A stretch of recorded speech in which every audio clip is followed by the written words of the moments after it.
Israel ने एक बार फिर गाजा में बमबारी शुरू कर दी है। इजराइल की तरफ से हाल ही के दिनों में भीषण हमले किए गए हैं। इजराइल का नया फरमान क्या है? इजराइल ने लगातार किए गाजा पर हमले, पीएम नेतन्याहू ने साफ किया रुख। क्या है पूरा मामला? चलिए विस्तार से आपको बताते हैं। नमस्कार, मैं अंजलि मिश्रा और आप देख रहे हैं 24 अड्डा। इजराइल ने एक बार फिर गाजा में ताबड़तोड़ हमले शुरू कर दिए हैं। इजराइल ने बीते दिनों में गाजा पट्टी में लगातार हमले किए हैं। इजराइल के हमलों से गाजा में कोहराम मच गया है। इजरायली सेना की ओर से कहा गया है कि इन दिनों में इजरायली सेना की ओर से किए गए इन हमलों में 592 फिलिस्तीनियों की मौत हो चुकी है। मरने वालों में महिलाएं और बच्चों की संख्या ज्यादा है। इजरायली सेना का कहना है कि उनकी ओर से हमास के ठिकानों को निशाना बनाया जा रहा है। अब बताते हैं आपको कि इजराइल का नया फरमान क्या है। गाजा के स्वास्थ्य मंत्रालय का कहना है कि बृहस्पतिवार को किए गए हमलों में कम से कम 85 लोग मारे गए हैं, जिसमें अधिकतर महिलाएं और बच्चे हैं। इस बीच इजरायली सेना ने कहा है कि वे अब फिलिस्तीनियों को दक्षिण से उत्तर गाजा में प्रवेश की अनुमति नहीं देंगे। इसके साथ ही सेना ने उत्तरी गाजा में नाकाबंदी को फिर से बहाल कर दिया, जो जनवरी के संघर्ष विराम से पहले अधिकांश समय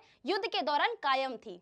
इजराइल ने मंगलवार सुबह भी गाजा पट्टी क्षेत्र में हवाई हमले किए थे, जिसमें महिलाओं और बच्चों सहित 400 से अधिक फिलिस्तीन मारे गए थे। इजराइल की ओर से बुधवार को भी गाजा पट्टी में भीषण बमबारी की गई, जिसमें कम से कम 35 लोग मारे गए। इजराइल की ओर से किए जा रहे हमलों में कई लोग घायल भी हो चुके हैं। बता दें कि इजराइल के प्रधानमंत्री बेंजामिन नेतन्याहू ने कहा है, गाजा में हवाई हमले सिर्फ शुरुआत है और युद्ध विराम वार्ता हमले जारी रहने के दौरान ही होगी। राष्ट्रीय टेलीविजन पर प्रसारित रिकॉर्डेड यानी पहले से रिकॉर्ड बयान में नेतन्याहू ने कहा है कि इजराइल तब तक हमले करता रहेगा जब तक कि वह अपने सभी युद्ध लक्ष्यों को प्राप्त नहीं कर लेता, जिसमें हमास को नष्ट करना और उसके द्वारा बंधक बनाए गए सभी लोगों को छुड़वाना शामिल है। इजराइल और हमास के बीच जंग में अब तक 48,000 से ज्यादा फिलिस्तीन मारे जा चुके हैं और घायलों की संख्या 1 लाख से ऊपर है। गाजा पूरी तरह से तबाह हो चुका है और लोगों को मूलभूत चीजें तक नहीं मिल पा रही। इजराइल और हमास की जंग 7 अक्टूबर 2023 को शुरू हुई थी, जब हमास के लड़ाकों ने दक्षिण इजराइल पर हमला कर 1200 लोगों की हत्या कर दी थी और 250 से अधिक लोगों को बंधक बना लिया था।